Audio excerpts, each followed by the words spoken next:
మన డైలీ లైఫ్‌లో మన పాస్వర్డ్స్ ఎన్నో చేంజ్ చేస్తుంటాం. దాని బ్యాక్‌గ్రౌండ్‌లో ఏమైతదో ఎవరికీ తెలవదు. Welcome to day 6. ఫస్ట్ అయితే వీడియోని లైక్ కొట్టి సేవ్ చేసుకొని పెట్టుకో. నీకు ఫ్యూచర్‌లో యూజ్ అయితది.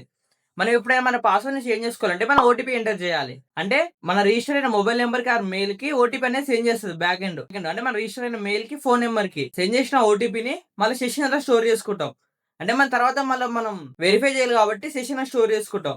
దాన్ని మన క్లయింట్ సైడ్ స్టోర్ చేయకుండా మన సర్వర్‌లోనే స్టోర్ చేసాం. అంటే బ్యాక్ ఎండ్‌లోనే స్టోర్ చేస్తాం సెషన్స్‌లల్ల.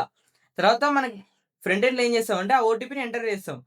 మనం సెండ్ చేసిన ఓటీపీ అండ్ సెషన్స్‌లో ఉన్న ఓటీపీ మ్యాచ్ అయితే మనం నెక్స్ట్ స్టెప్‌కి ప్రొసీడ్ అవుతాం. అంటే పాస్వర్డ్ చేంజ్ చేసుకోనీకి. అంటే ఇక్కడ ఏమైతుందంటే మనం ఓటీపీ జనరేట్ అయినంక క్లయింట్ సైడ్ స్టోర్ కాకుండా బ్యాక్ ఎండ్‌లోనే స్టోర్ అయితది. అండ్ మనం మెయిల్‌కి సెండ్ చేస్తాం. ఆ మెయిల్ అనేది ఎక్కడంటే ఓన్లీ యూజర్ దగ్గరనే ఉంటది. ఎవరి కాడ ఉండదు. సో, అప్పుడు మన ఓటీపీ అనేది ఎక్స్‌పోజ్ కాదు. సో, నెక్స్ట్ టైమ్ ఏం చేస్తాం? మనం ఎంటర్ చేసిన ఓటీపీని ఆల్రెడీ సెషన్‌లో ఉన్న ఓటీపీని మ్యాచ్ చేస్తాం. అప్పుడు 2 వెరిఫై అంటే 2 మ్యాచ్ అయితే ఓటీపీ కరెక్ట్ అయితది. లేకుంటే ఇన్‌కరెక్ట్ అయితది.